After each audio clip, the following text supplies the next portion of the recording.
Good evening, baseball fans. It is Tuesday, May 28th. I know it's not a Sunday. I know you were looking forward to all of the bourbon and baseball content on a Monday, but that's okay because it's a midweek treat. You guys don't pay us for any of it. So you get what you get when you get it. Okay, people? That's all I got to say about that. I am Suzy. That is Kelsey. This is Bourbon and Baseball, all of the balls edition.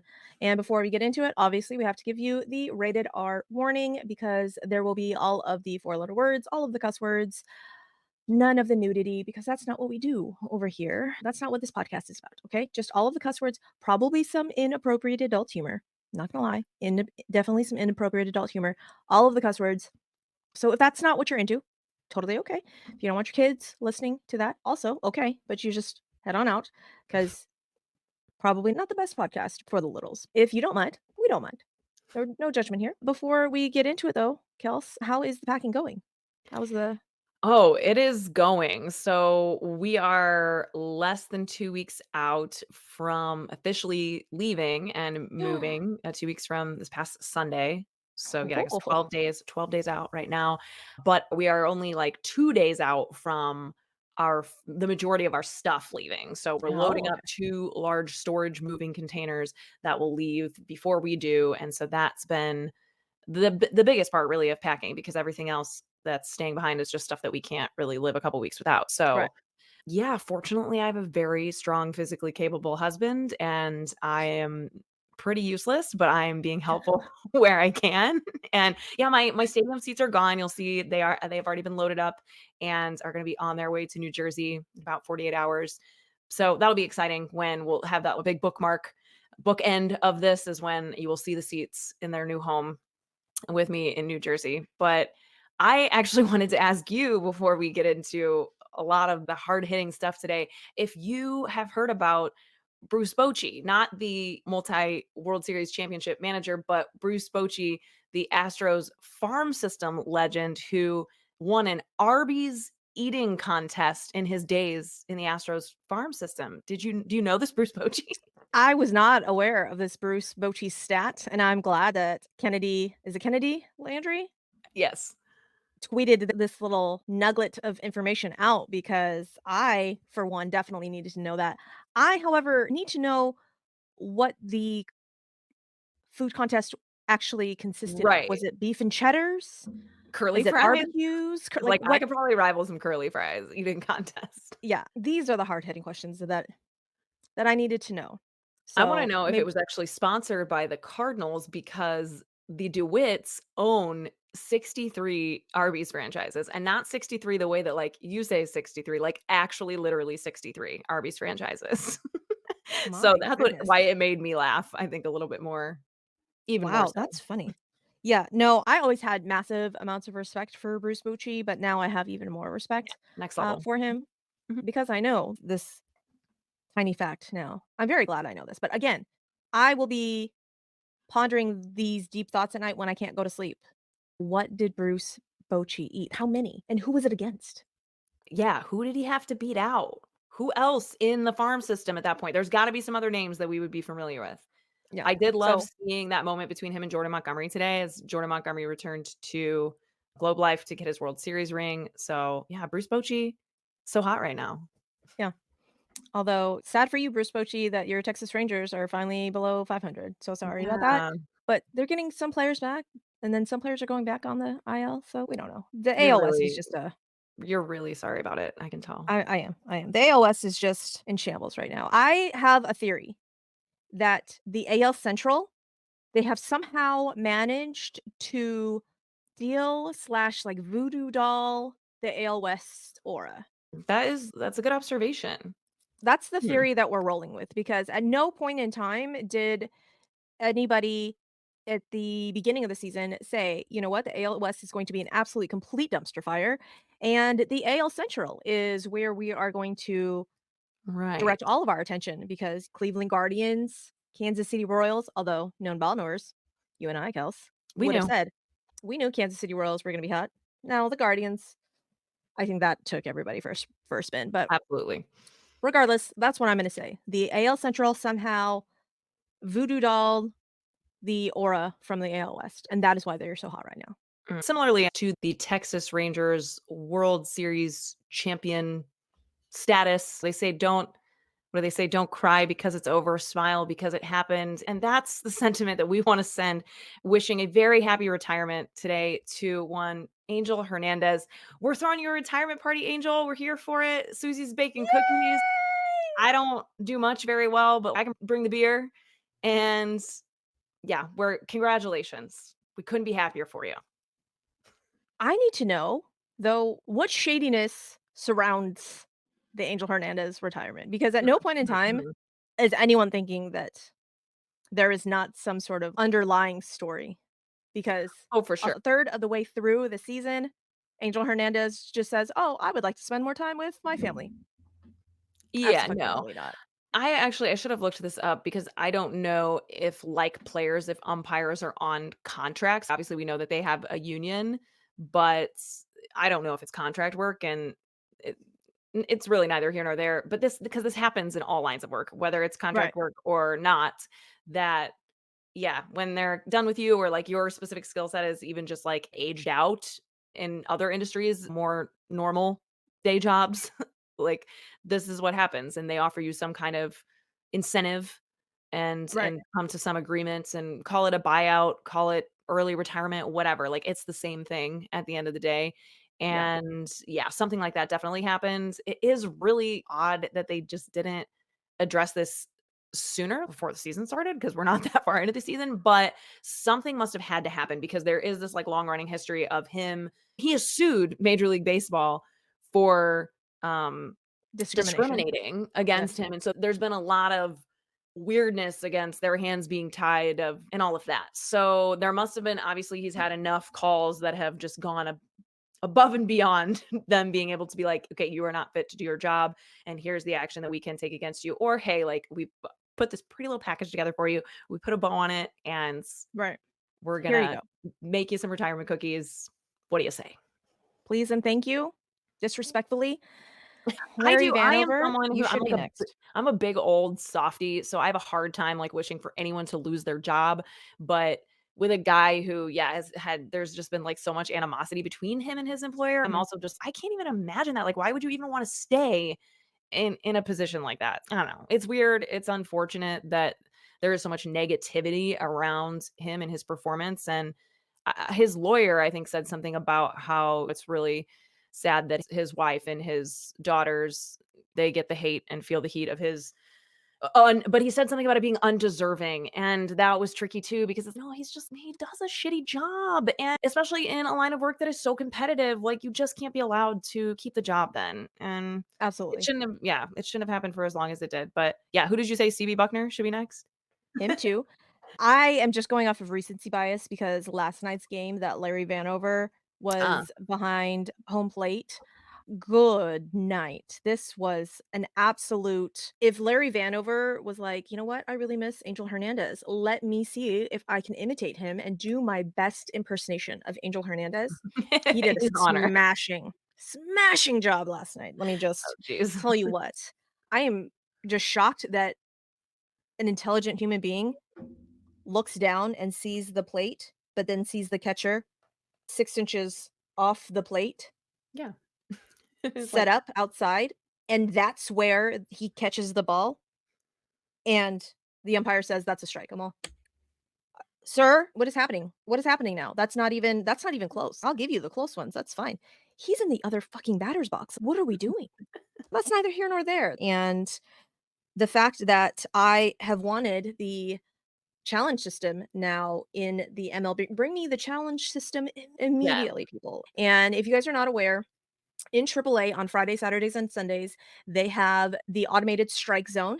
And there is a challenge system that the and pitcher, batter, and catcher Mhm. can automatically challenge. And it's seamless. It is legitimately seamless. You want to challenge it, you put your hand, you double tap top of your head, it goes up on the board, and it is fucking seamless. Yeah. And I don't know why Rob Manfred says, "Hmm, you know what? It has been working on Friday, Saturday, Sundays in AAA, but I don't think it's gonna come to MLB anytime soon. What are we Well, doing? is that what he's saying? Because I get that full on robo umps maybe can't be a thing, but he's saying not even the challenge system? The challenge system is still has tweaks needed to be made. I get it. I don't want robo-umps either. I think the umpire having some feel back there Sure. is Yes. part of the game. Yep. Absolutely. I understand. But give me the challenge system immediately. And I don't know about you, but if I spend my hard-earned money to go and watch the stars of the game, I don't want umpires injecting themselves into the fucking game and calling games that shouldn't be called, wins, loss, throwing players out. What are we doing here? Yeah, What the fuck are we doing? it does seem like it's been worse this season. I don't know if we're just talking about it more or not, but I think we're talking about it more because it really is just happening more, and maybe it's because we are anxious to get the challenge system and all of that, but yeah, did you see Bryce Harper get tossed in the 1st inning of a game last week? Yeah, it was against the Rockies. Oh, yeah. Yeah, it was against the Rockies, and I'm all, "What?" Okay, so he already got the fine of throwing the hat or throwing the hat, throwing his batting helmet down, but there was no gesturing, there was no yelling. You could just see that Bryce Harper was asking, "Where was that pitch?" Because he got called out on strikes. "Where was that pitch? Yeah. Inside? Outside? Where was it? Tell me." And the umpire didn't, just tossed him. I'm all, "Oh, okay, that's great. That's super. Alright." And that, I think that's another part of my issue with all of the umpires is the fact that, like, we don't get they don't ever have to Yeah, they don't face the answer for music, anything. so to Mhm. say. Not ever. They may have to sometimes face the pool reporters, but at no point in time do they have to face, like, the cameras, live, answer Right. questions. None of that, of course not. Why would anyone want that? So you mean to tell me that I can be shit at my job, I don't have to take responsibility for it, and I get to keep my job?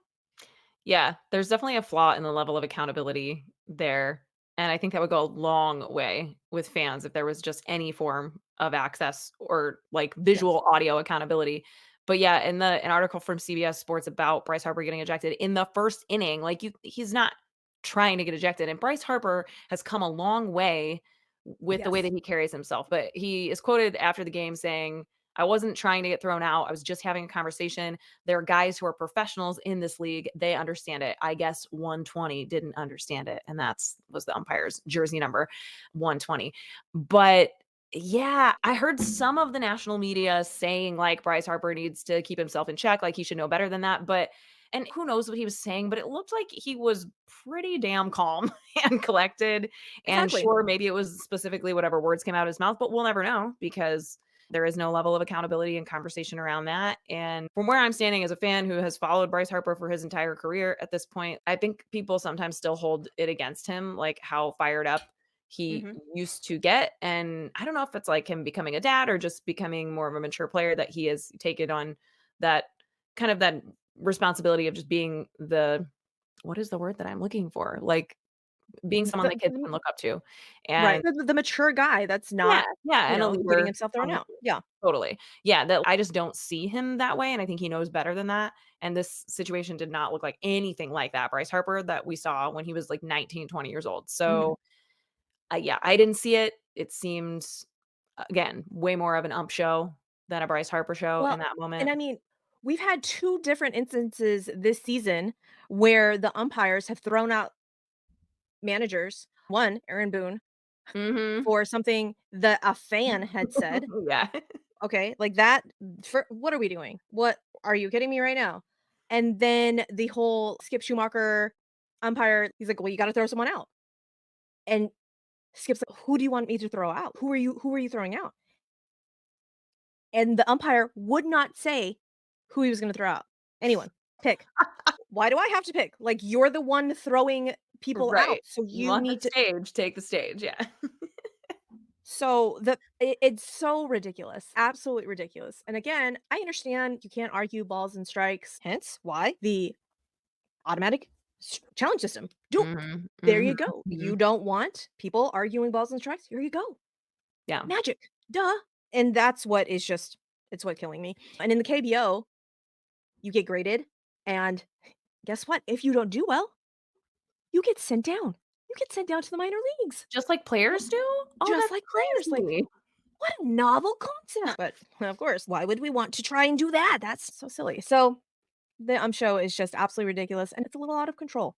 And I feel like we're talking more and more about umpires this season because more and more of them are inserting themselves into the game. Like the Orioles White Sox game the other night, did you see that? So the Orioles were beating the White Sox, and the White Sox had mounted a comeback in the bottom of the ninth, Oh, and it was yes, like I did see that. it was like Oh, yeah, and 6 they ended the 6 game. Mhm, yes, on mhm. a it was an infield fly, and then it was ruled that who was the second baseman? Benintendi maybe? Brushed up against Gunnar Henderson, and because of that, he was, like, obstructing Yes, something, and obstructing yeah, the the runners or baseball. some and Mhm. we're like I was watching it, but I was only half watching it, and then all of a sudden, everybody left the field. I'm all, "What just happened? What just happened? I don't understand what just happened." The game's over? Yeah. And I was like, "Why is the game over? That was only 1 out. It was only 1 out." And then there was no explanation. The umpires, they congregated, and then they left, and everybody left, and then the announcers for the White Sox were like, "I don't even have words. I don't even have words, and if I would like to keep my job, I can't say I can't say any more words." Wow. And then they just sent it back to the studio, and I'm all, "I need clarification. What just" and Isn't then that wild, though? Why don't they yeah, use their they have microphones now. Why don't they use them? exactly. But then freaking the MLB reached out to the White Sox the next day and told them, "Oh, hey, sorry about that. That ruling was actually incorrect."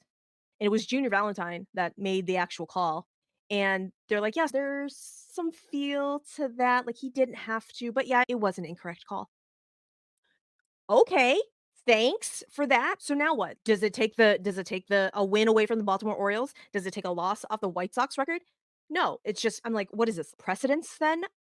I was shocked and befuddled Mm. that I'm all, "Oh, okay." So basically, they're admitting that they were wrong, but there's nothing that we can do about this situation. Now, I get it. It's like the White Sox, but what if that was, I don't know, like the Mariners that are Yeah, or the trying to Yankees yeah. or ultimately, even if it's not a team that's not in contention, it could end up making a difference, especially with a division that is as tight as the AL East.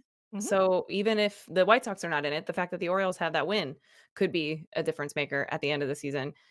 I don't know. I did my episode today that I put out today for Peace, Love, and Baseball about rules, not just about Major mhm, League Baseball rules, but I talked about, other rules in life and what makes a good rule and what makes a bad rule. And I'm an oldest child, Susie, so I really like to follow the rules. It makes my heart happy. I find great comfort in it. But I have a really hard time following rules that don't make sense. And a lot of times, the reason they don't make sense is because when following them under a certain context makes sense. But in mhm. this case, and I think that's what happened with this rule, is it's like we weren't upholding it in the spirit of which the rule it was meant to be Yes. put in place, Yep, and absolutely. therefore it's a bad rule. And that's what they were saying. They were saying that by the letter of the rule, that's what happened. Yeah, but there was no intent. Benintendi is not over here pushing Gunnar Henderson down. Literally, there was barely any contact, and it boggled my mind. Get your shit together and stop it. Just stop it. Do they have to do, like, continuing education or anything? Because as a personal trainer, like, to keep your personal training certification, and for a lot even for teachers and stuff, to keep your license up to date, all kinds of professions, you have to do continuing education and get so many credit hours, doctors, physical therapists, like, all kinds of things. They should absolutely have to do stuff like that. Maybe they do, I don't know, but if they Well, don't, so Bob, get on. Manfred said that apparently they get judged 2 times a year Okay, on performances and things like that, and then only the really good umpires get to umpire LCSs and World Serieses and blah, sure. blah, blah. Okay, great, but then that only rewards the really good ones, but doesn't punish the really bad ones, so what are Yeah. we doing here? So, it's I don't know. The umpires, get your shit together. Yeah, it unfortunately seems like this happens in a lot of professions too. It's a challenge that I have faced with people I've managed before, and obviously I've not managed Major League Baseball umpires, but where there's just too big of a gap between like your best and your worst employees. And it really seems like that's what's happening here. And unfortunately, the best ones pay for it the most because they don't get recognized and they probably don't get paid that much differently or have that many more Mhm. opportunities. And yeah, so we gotta tighten up that gap, Yeah, MLB. I would We would love that if that could happen. Another thing that we would love is multi-billionaire owners, and I say billionaire with a B, people, B. Capital B. Multi-billionaire owners Mhm. crying poor. What are we doing? Why? What are especially about the franchise that I'm about to talk about. It's not a small market. We're talking about the New York motherfucking Yankees. And as much as I detest the Yankees, what are we doing? Why the owner coming out and saying essentially that they can't run the payroll the way that they are with the luxury tax that they're running it at? You signed the deals for the people. It's unsustainable. It's what we heard Steve Cohen say last Yeah. year too, and I was like, "No shit." I You're the one think who made the deals. What right.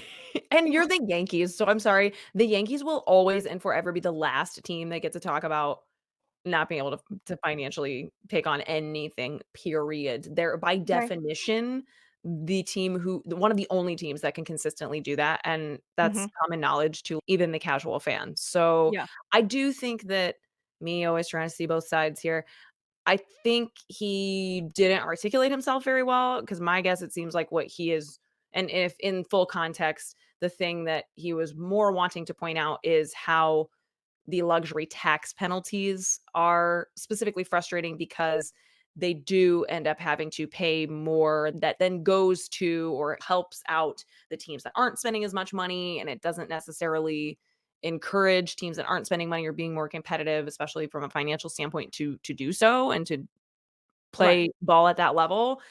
Yeah, if we wanna have a conversation about that, sure, Hal Steinbrenner, but that's not what you said, and so it mostly just made people wanna be like, not even I don't even think that's I would say playing the world's tiniest violin, but, like, we literally no, I'm not pulling out any I kind of can't. violin. I can't. I can't even because if the Yankees are stupid enough to not sign Juan Soto, and I really have to believe that there is no world in which they traded all of the prospects Yeah, for Juan Soto just to have Juan Soto walk away. right. I don't know. Are you just trying to pander? Are you trying to play some game, letting Juan Soto know, "We don't know if we can pay you or not." What? What totally, what is the angle? Because all of this comes out days after we heard same guy, Hal Steinbrenner, saying how, "Yeah, this is a different situation. Usually we don't do negotiations mid-season, but Juan Soto's a special kind of player," like, essentially saying, "We're gonna figure out how to make it happen." With an extension even. Which I still It's don't think we see, but I do think they have to figure out a way for him to stay a Yankee, and I think that's what he'll want at the end of the day too. yeah, and again, I as much as I hate to fucking admit it, there has not been a player to match a team energy and vibe and aura than Juan Soto and the motherfucking Yankees. It just it fits, and I hate to say that. I hate it. Hate it. Yeah, no, But it I agree. fits. It fits. All of the other teams, I say all the other teams, like Juan Soto has been some traveler, but on the Nats, on the Padres, it's like one of those puzzle pieces. One of these things is not like the other. It's Juan Soto on these teams. Juan Soto on the motherfucking Yankees, it fits and it makes sense. And it cracks me up when Juan Soto, Aaron Judge, and Big G all hit home runs. My timeline is just Yeah, overflowing with and it makes me laugh, and it does. It makes me giggle. But honestly, if Jose Altuve, Kyle Tucker, and Jordan all hit home runs in the same inning in the same game, you bet your sweet bippy that I also would be lighting up Twitter. So I get it, but it makes me laugh. But yeah, you see how long that lineup could actually be when they all homer in the same fucking game, and you're all, "Jesus totally. Christ, that's just disgusting." Just Yankees, come on now. Just I know that the fan bases are like, "This is what we've been saying. This is what we want." I know, and from an Astros fan and just a baseball fan in general, the swag that he has, just it matches. But Yep. let Alex Verdugo grow some fucking facial hair because babyface Alex Verdugo gives me nightmares, not gonna lie. Yeah, I still don't get that. I can't say I see how that fits, but it seems like both sides are making it work at the moment. It gives me nightmares. Anyhow, we shall see what happens at the end of the season, especially if they continue on this run that they are going on. And with that, I'm going to jump into what I would like to call the AL MVP race. And I can't remember if it was on this one or if it was on Astros edition Bourbon and Baseball, but Aaron Judge was in the mix for Oh, yes. AL MVP. Yes, And I yeah, was we like, talked "There's no about this way." last week. He is, Was that like, okay? 2nd in the betting odds. And now So Aaron Judge said, "You know what, Suzy? I fucking hear your shit. Watch what I can do." And then he literally set all of the things on fire. All of the things. And when I say that Kyle Tucker should be AL MVP and it's not even close, I unfortunately take it back because it is. It's very close. Aaron Judge has made it so much fucking closer. So much fucking closer. Mm, And he now beats Juan Soto in a lot of these categories. mm, In a lot of these categories. So now it's in between Kyle Tucker and Aaron Judge. And I'm like, why? Why? I hate that. I hate that so much. yeah. And the funny thing is, everyone's still dismissing Kyle Tucker, and it's literally just between Juan Soto and Aaron Judge. But I need you guys to know my dog also very excited about these stats, and I'm about to tell you. These stats are from before tonight's game. So just Okay. know that when you listen to this, it may have changed or whatnot. Just know I'm aware. Kyle Tucker leads in WAR over Aaron Judge, 3.4 versus 3.2. Home runs, Kyle Tucker is the overall MLB leader with 18. He Mhm. is the fastest Astro to ever get to 18 in the shortest Oh. amount of time as well. And when Julia, our sideline reporter, asked him about that, interviewed him after the game, his answer was just so nonchalant and just so laid back. He's like, "Yeah, it's cool. I really just try and put together a good at bat, and and I'm like, "Kyle Tucker, I need you." This is why you get overlooked, because you are not swaggy like Juan Soto. This is why. He doesn't have the ego at Yeah. all, and he would rather you look at the team and be like, "Look at how well the Mhm. Astros are doing. I'm just contributing," rather than, "Look at me, I'm the star." But I'm all, "Oh, Kyle Tucker, I need you to be, like, swaggy. I Can you think be the writers swaggy?" like that though, Susie, because it will depend on how it all shakes out, but Paul Goldschmidt is exactly the same way. And honestly, like, Aaron Judge is too. Like, he has the Yankee machine behind him, so that just automatically makes it hit differently. But I totally get what you're saying, and I do think that, especially in the betting odds and obviously amongst fans, Yeah, like, what we hear the loudest comes through with the teams that are the flashiest and making the most yep, noise. yeah. But I need you guys to know that they're tied in RBIs. Aaron Judge, Kyle Tucker tied with 39 RBIs. Juan Soto does lead both of them in this with 44, though. So I'll give you guys that. Stolen bases, Kyle Tucker has 9, Aaron Judge has 2. Batting average, OBP, slug, OPS, these are legitimately neck and neck. And Aaron Judge leads. And it hurts my soul to say well, that that's out loud. changing by the day then at that point, so Yeah. But it's batting average is 279 versus 276. OBP 410 versus 407. Slug 629 versus 615. OPS 1.039 versus 1.021. And OPS plus, they're tied at 190. So now, again, Kyle Tucker leads in slug, OPS plus over Juan Soto. OBP, Juan Soto beats him by 1, 2, 3. What is that? I was gonna say 1/10 of a point. That's not 1/10. I don't do math. This is not a math pod.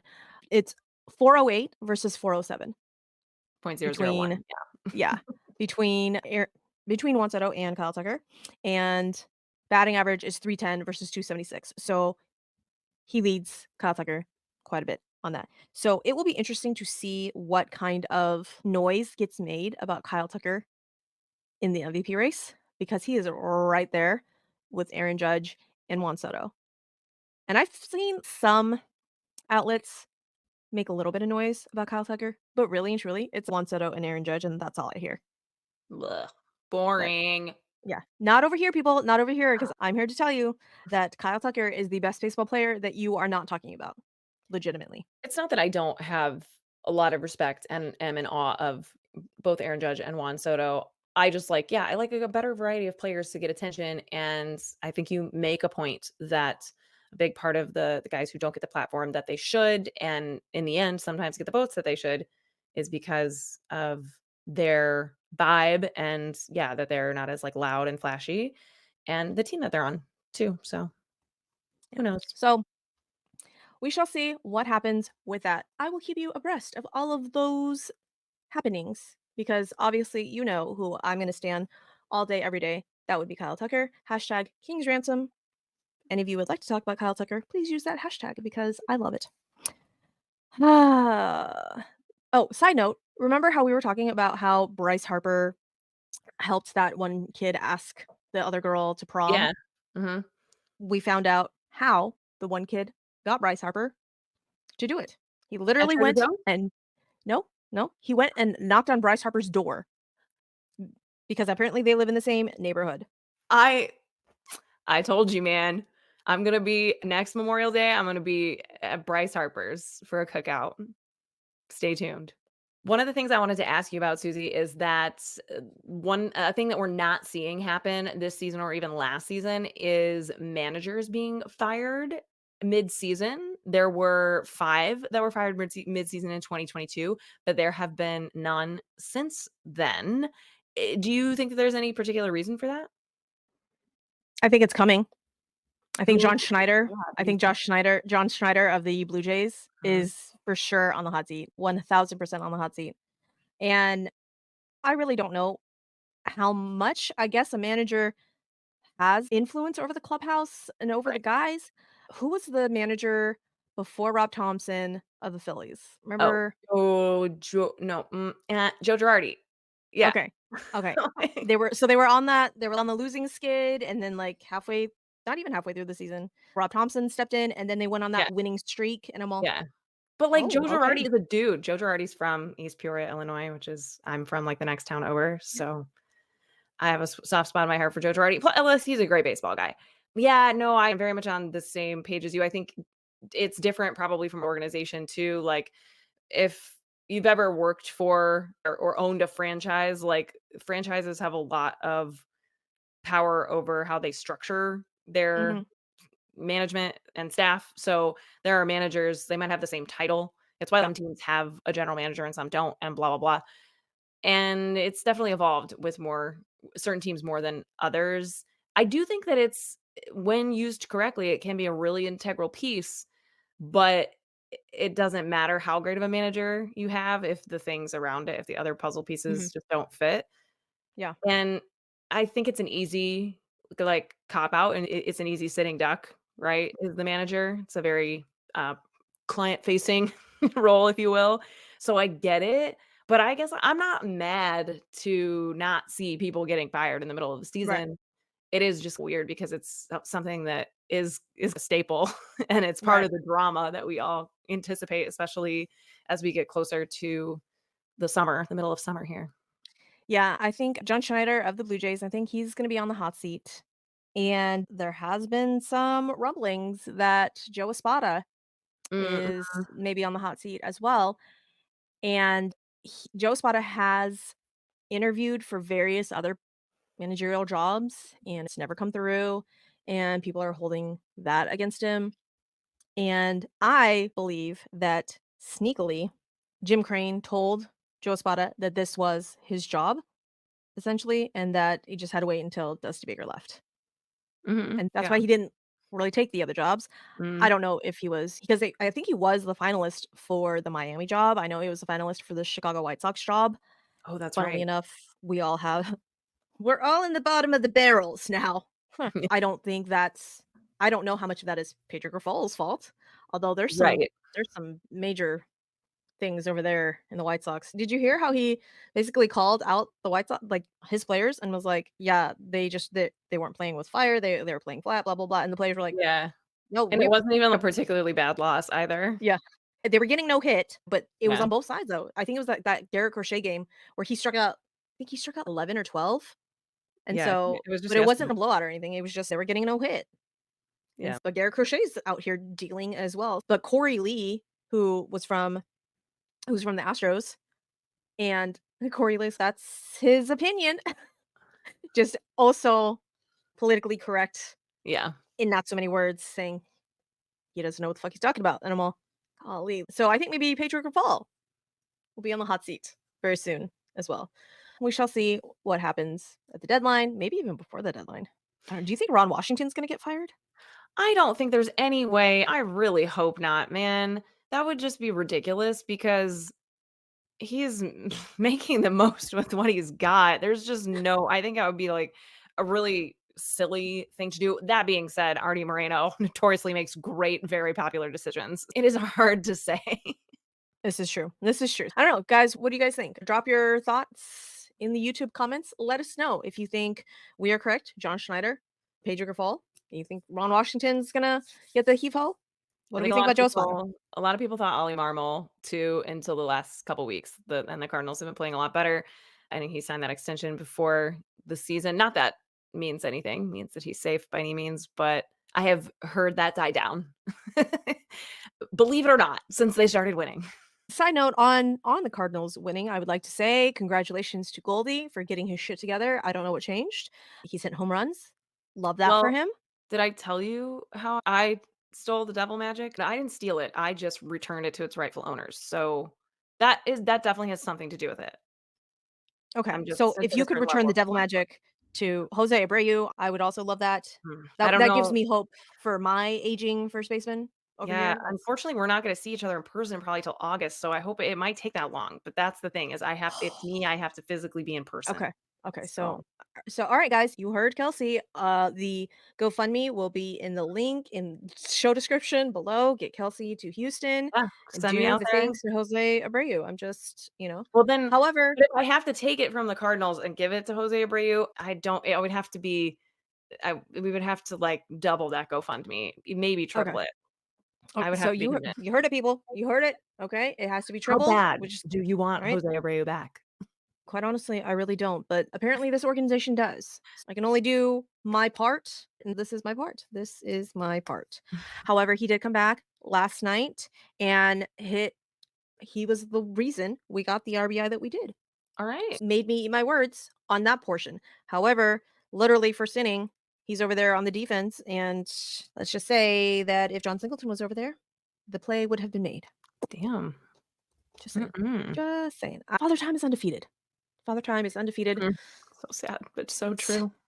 That's what we're gonna go with. But another thing that Father Time is undefeated for is who would have thought, Kelsey, that spring training is an integral part in getting players ready for their I thought spring training was just kind of fluff and I hear from the players it's too long and blah blah blah. But like Snell's over here like, oh wait, JK, I really do need all of the weeks. Yeah, as a trainer, I just never could have guessed that, like, properly warming up and ramping up, pacing yourself would benefit you or have anything to do with how you would play in the season day to day. Exactly. But yeah, did you see that interview? I don't know if it was even a post game or if it was just an interview with Blake Snell saying that someone asked him what he has learned the most this season, and he said that the importance of spring training. And he spoke to how his season thus far has not gone according to plan. He is not playing up to his own expectations for himself, and a big part of that is how challenging it was to not pitch to big league hitters until he was actually playing in games that mattered. And it turns out that Scott Boras doesn't actually have this secret training camp that is at the level of Major League Baseball spring training. I can't believe it. I am outraged. All this time I was convinced. I am also shocked and amazed, and I just want to know how much of all of this drama with him and Jordan Montgomery and Matt Chapman is going to affect this next season's free agency class. That's really what I want to know because Yeah. at It's this tough. point in time, it was Alex Bregman was going to be the pinnacle. Him and Juan Soto, obviously, but now that Alex Bregman is playing, like Maldi 2.0, maybe the Astros can afford to re-sign him. Who the fuck knows? But it's just one of these things where I think that the market has shifted, and I don't think Scotty B is on board. I don't think he realizes.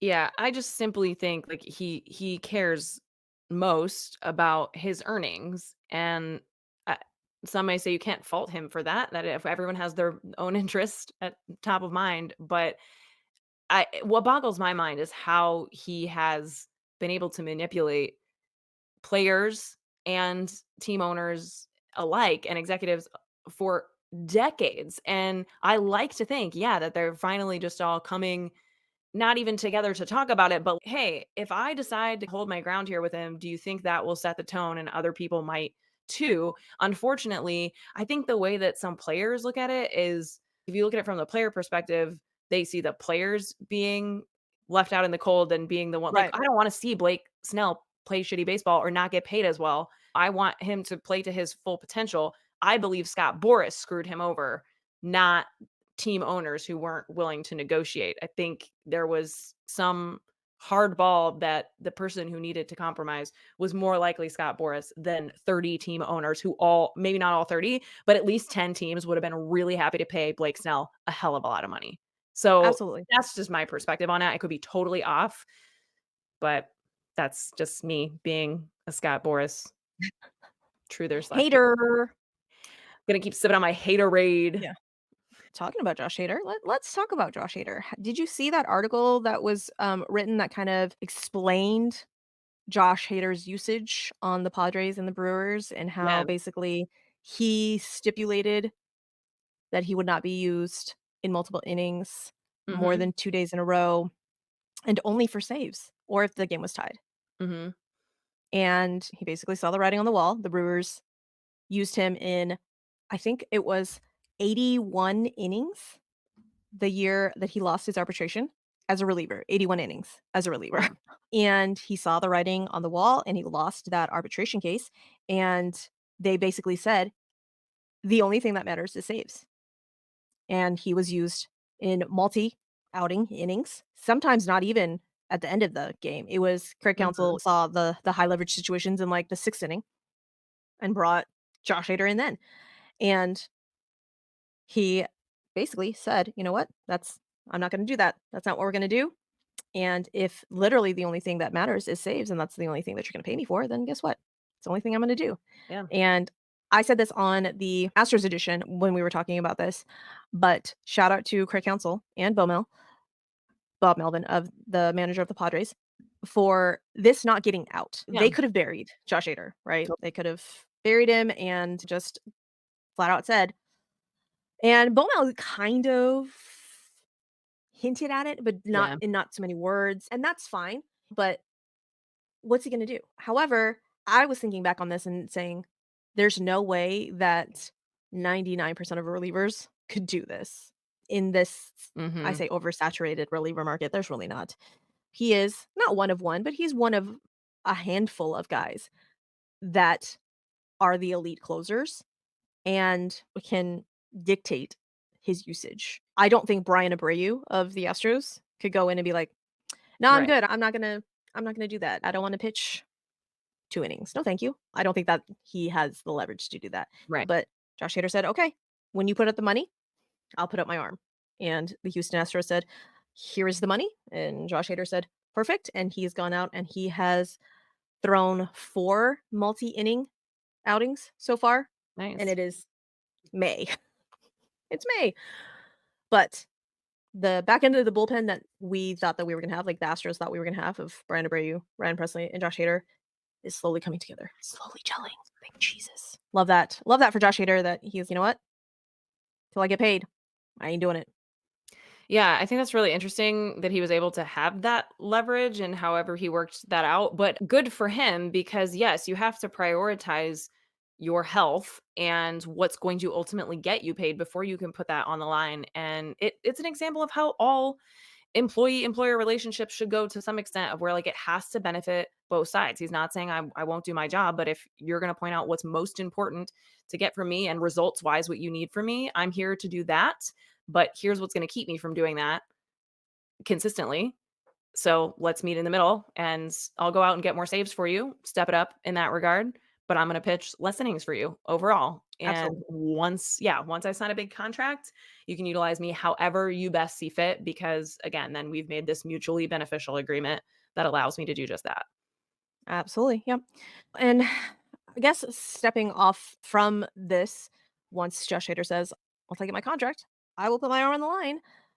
All of these contracts that the Braves have made that seemingly are pennies on the dollar. Mhm. And now we see Ronald Acuna Jr., who signed that contract that again looked like a very nice hometown discount, so to say. Unfortunately, is on the IL with a torn on the other knee. Yeah, Isn't on the that other knee. wild that he's torn both of his ACLs? That's insane. That's so unfortunate.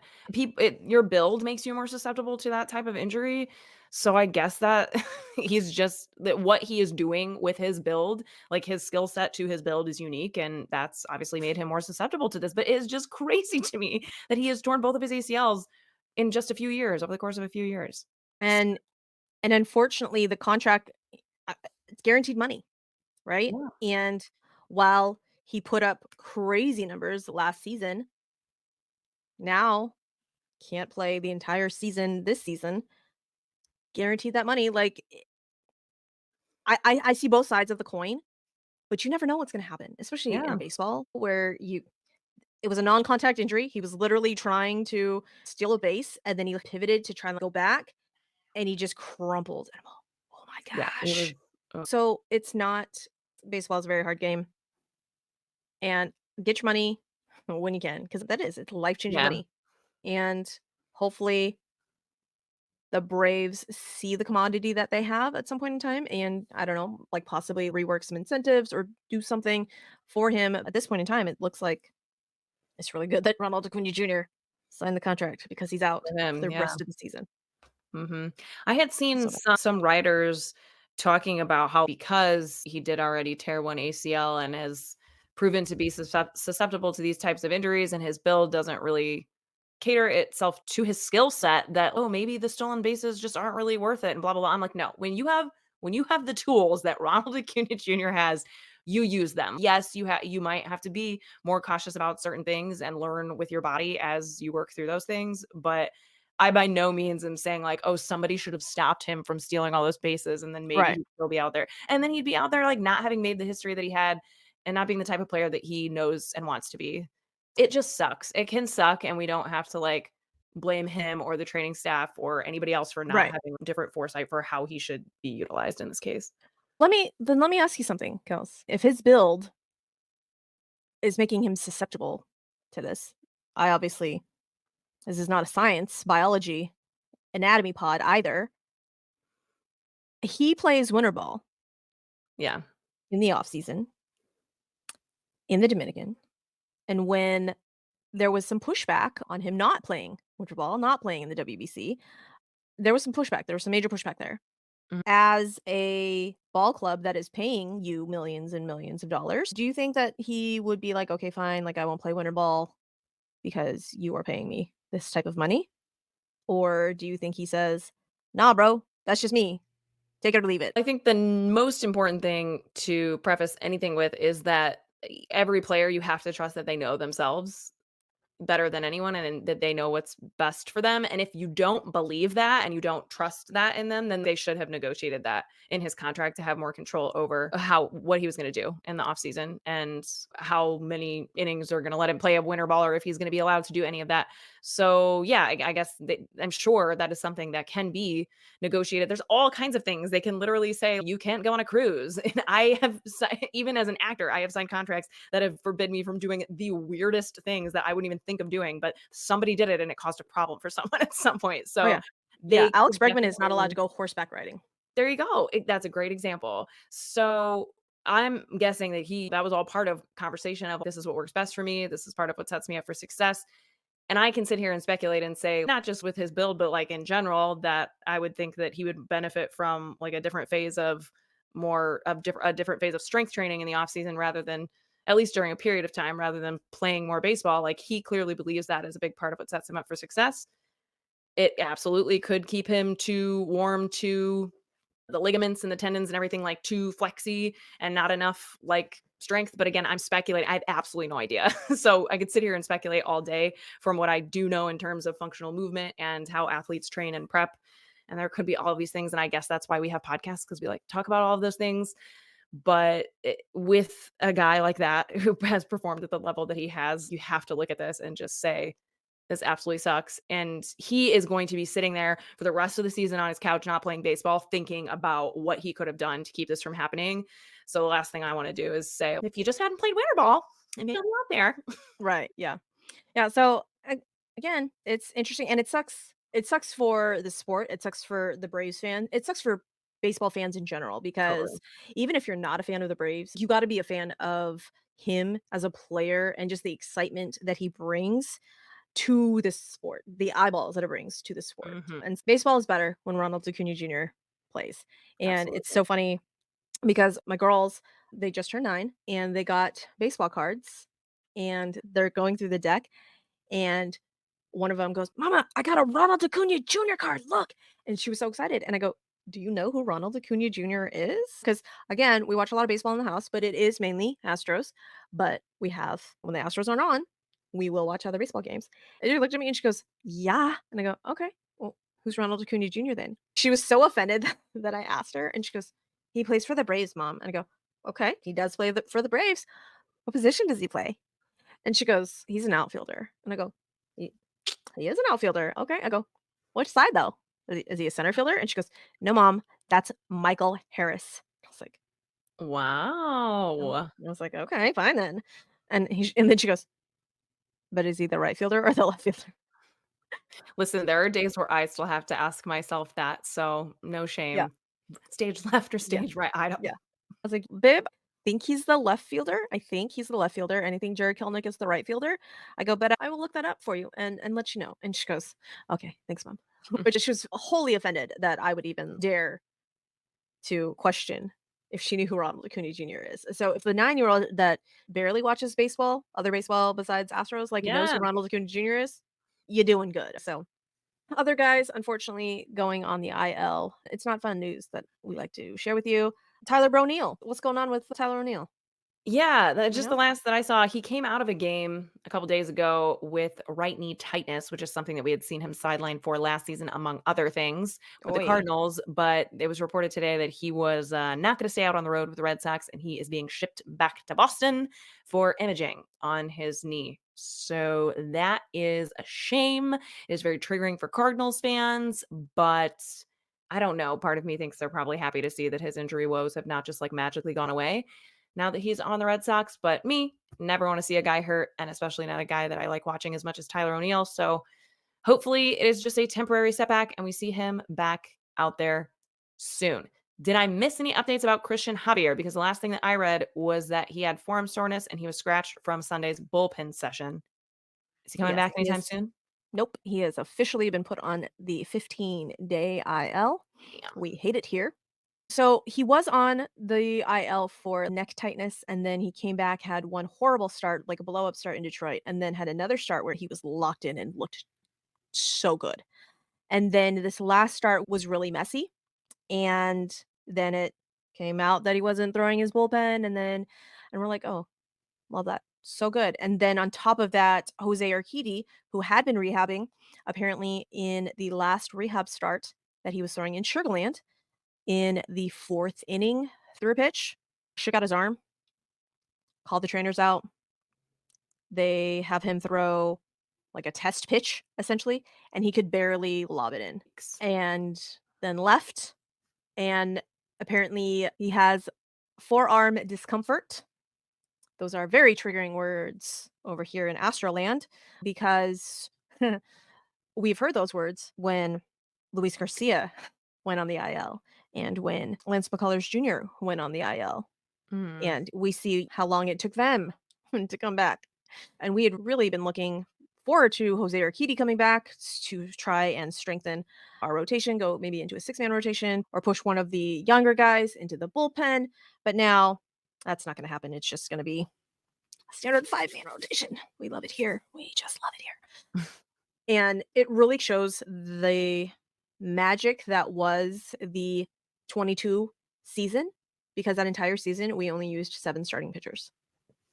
So a lot of things Wow. have to go right in a clubhouse, in a pitching rotation for everything to play out correctly. For 7. sure. 7 starting pitchers, guys.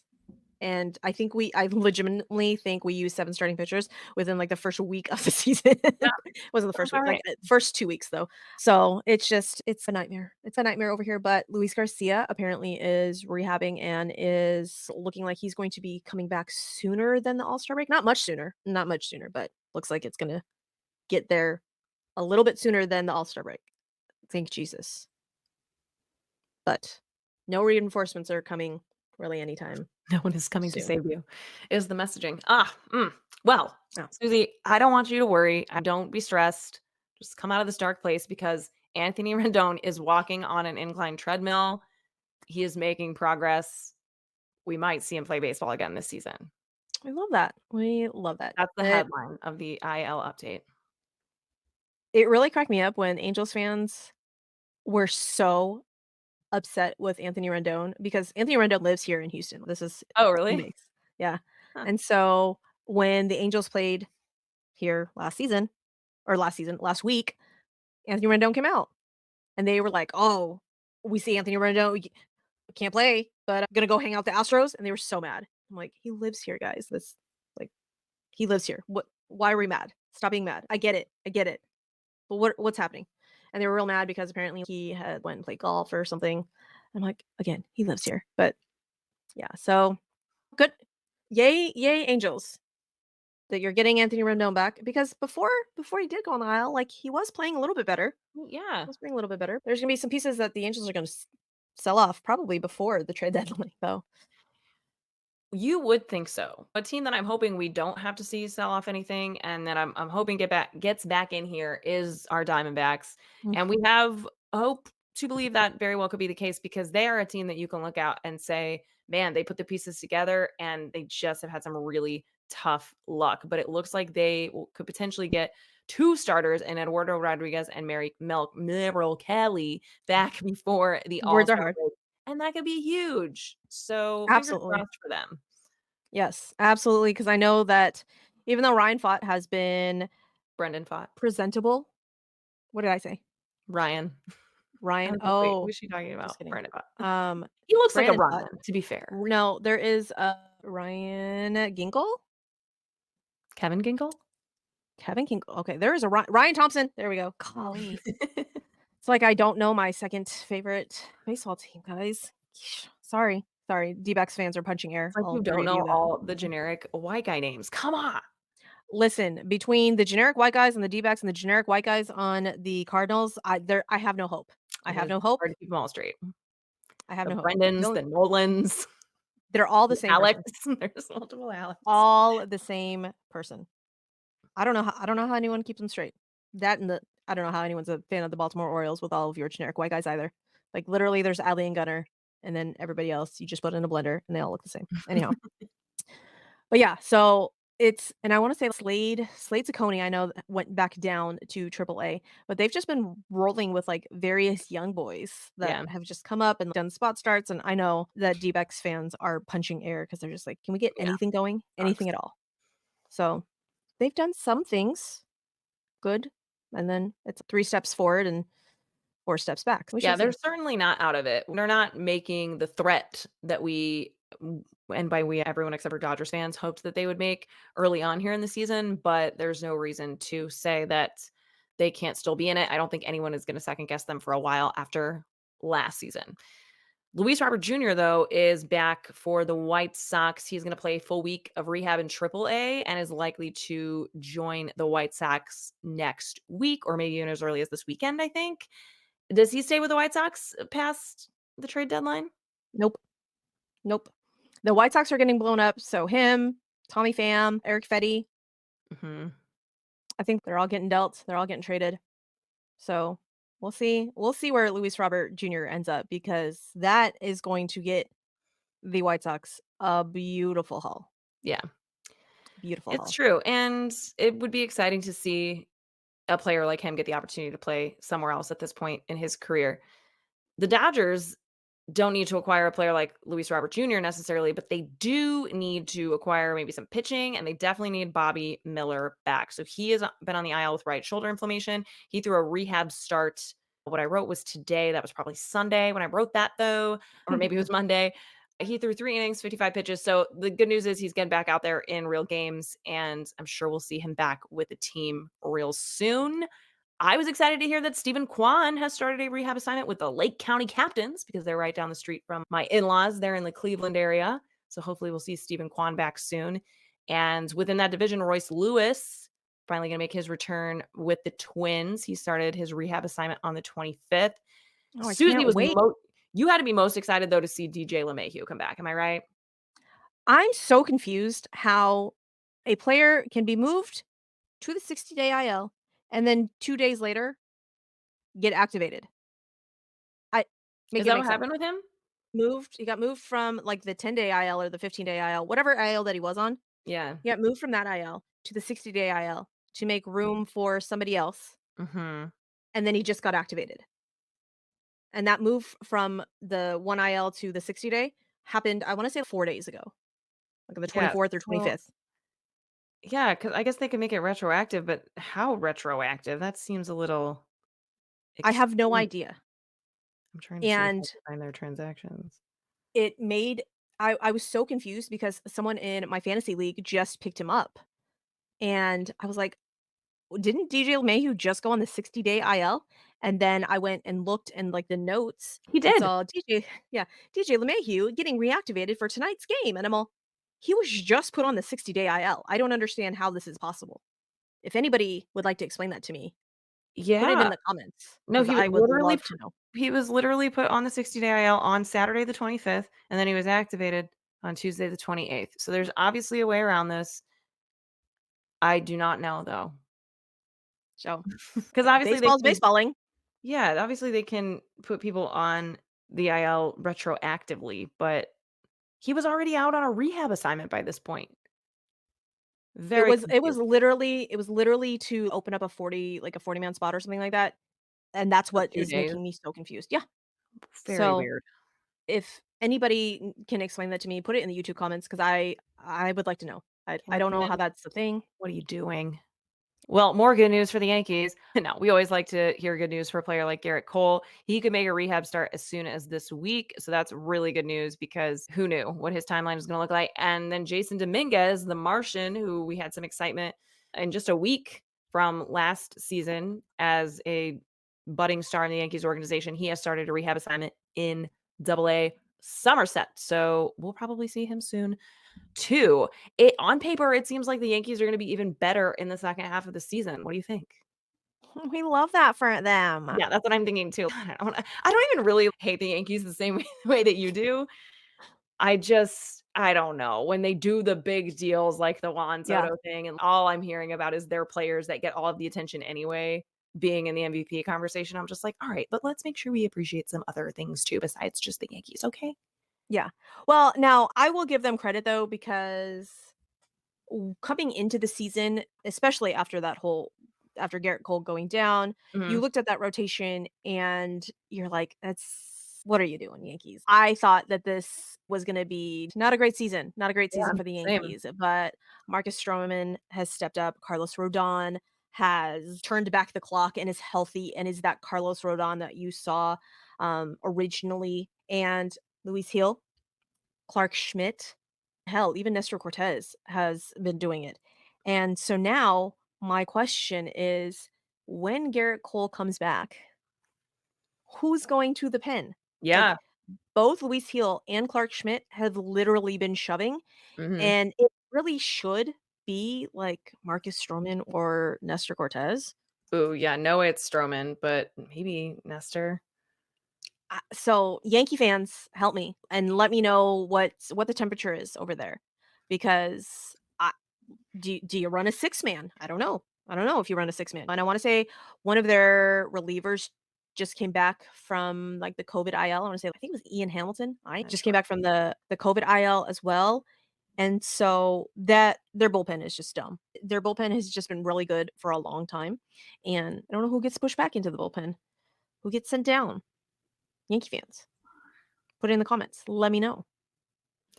I'm sitting here trying to research how fast in miles per hour Major League Baseball players run, like what is league average, and I can't find it. I'm only finding it in like how many feet per second Ah, they run. But I wanted to tell you the reason I was looking this up is because I wanted to tell you that they installed a very attractive speedometer or whatever outside of my house. I'm only living here for another 12 days, so why do I really care?